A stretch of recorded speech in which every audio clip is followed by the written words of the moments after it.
그렇다고 봅니다. 근데 의원님 이것 좀 여쭤볼게요. 네. 워낙 외교안보 분야에도 역할을 많이 하셨던 분이기 때문에 사실상 국정원하고요. 국회 정보위도 오래 하셨으니까 국정원하고 707 특임단이 협조를 해가지고 서해 NLL에서 드론으로 격추를 하려고 했었다. 네. 그리고 사실상 계엄 한 달 전쯤에 백령도에서 오물풍선 격추를 하려고 했었던 거죠. 네. 그 보고를 해가지고 윤석열 대통령이 상당히 기뻐하였다. 네. 이제 이런 보도가 지금 나오기 시작하고 있는 건데요. 그러니까 이 사람들이 내란도 내란이지만 그 전에 있었던 여러 가지 대북 뭡니까?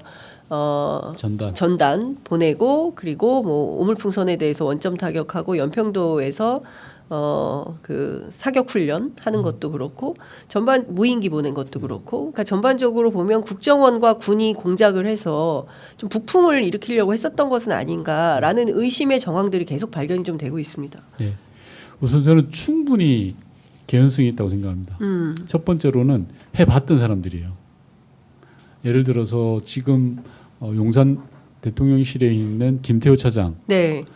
이명박 정권 때 어떻게 했습니까? 네. 중국에 가서 북한 사람들 만나서 돈 줄 테니까 정상회담 하자라고 제안했던 사람이에요. 그렇죠. 예. 그리고 멀리 가면 96년도에 판문점에서 총풍을 일으키려고 했던 사람들의 후예들이에요. 예. 가까이 오면 2014-15년도에 그때도 마찬가지예요. 대북 전단을 쏘아서 북한의 고사포 공격을 끌어냈던 사람들이에요. 네. 즉 해본 사람들이라는 거예요. 예. 두 번째로는 정권을 잡고 있고 실제로 접경 지역, NLL 지역에서의 분쟁이 어떤 효과를 가져온다는 걸 너무 잘 아는 사람들이에요. 이 사람들은. 그러니까 즉 비상계엄의 토대를 만들 수 있는 이게 아주 적합한 환경을 가지고 있던 것이라고 생각을 합니다. 그래서 저는 수첩의 메모뿐만이 아니라 네.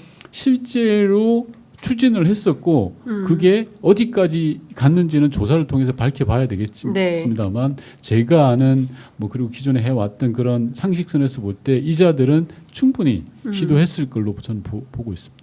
그런데 지금 어쨌든 이게 왜 이렇게 불발이 됐던 가장 큰 이유는 북한이 사실상 두 개의 전선을 만들기가 곤란했기 때문에 러시아 우크라이나 전쟁 요새 나오는 보도 보면 좀 서글프기도 하던데 북한 병사들 사망한 네. 내용들 보면.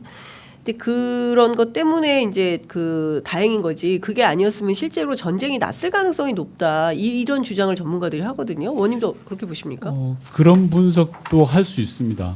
왜냐하면 북한의 지금 초관심은 네. 우선 바이든 대통령과 트럼프 대통령 정부 2학기에 예. 미국한테 많이 가 있거든요. 예. 우선 첫 번째 관심이. 그래서 자신들의 핵 문제를 어떻게 풀어갈 것인가가 첫 번째 관심입니다. 두 번째 관심은 국제적으로 우크라이나 전쟁에 북한군을 파병하면서 생기는 문제들에 네. 관심이 가 있어요. 국제적으로는. 예. 즉 남북 관계의 문제에 대해서 크게 경황이 없어요. 신경 쓸 경황이. 네. 그래서 만약에 과거처럼 고사포로 쏘고 했더라면 국지전 벌어졌다고 저는 생각합니다. 그래서 제가 여러 번 방송에서도 이야기했는데요. 북한 대북 전단에 대해서 합리적으로 슬기롭게 풀자. 쌍중단이면 되거든요. 그렇죠. 쉽게 말하면 예. 우린 전단을 보내지 않겠다. 북은 오물풍선 보내지 말아라. 이러면 서로 합의가 될 수 있는 영역이에요. 그렇죠. 예. 그래서 쌍중단을 야당을 비롯해서 민주 진영에서 여러 차례 촉구를 했죠. 근데 그걸 귓등도로도 안 들었잖아요. 네. 윤석열 정부는. 예. 안 들은 이유가 드러나는 거예요.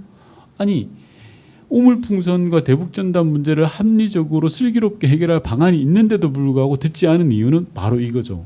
비상계엄과 내란. 예. 이걸 염두에 두고 있었기 때문에 자신들 입장에서는 전혀 하등 도움 안 되는 해법인 거예요. 오히려 전쟁이 나길 바라고 국지전이 나길 바랬던 사람들이니까. 지금까지 드러난 정황으로 보면. 그러니까요. 계엄날 북한의 송전탑 철거 영상 공개하라고 한 것도 네. 사실은 김용현의 작품이다라는 얘기가 나오니까 아주 다종다기한 방법으로 전쟁을 일으켜서 비상계엄을 선포하고 그리고 난 다음에 그냥 영구집권을 하려고 했었던 건가요? 그렇죠. 자기만의 세상을 만들려고 했던 것 같아요. 자기만의 세상. 저는 이번에 야, 김용현과 윤석열 씨가 잘못한 게 여러 가지가 많은데 그 중에서 군을 이용한 거지 않습니까? 그렇죠.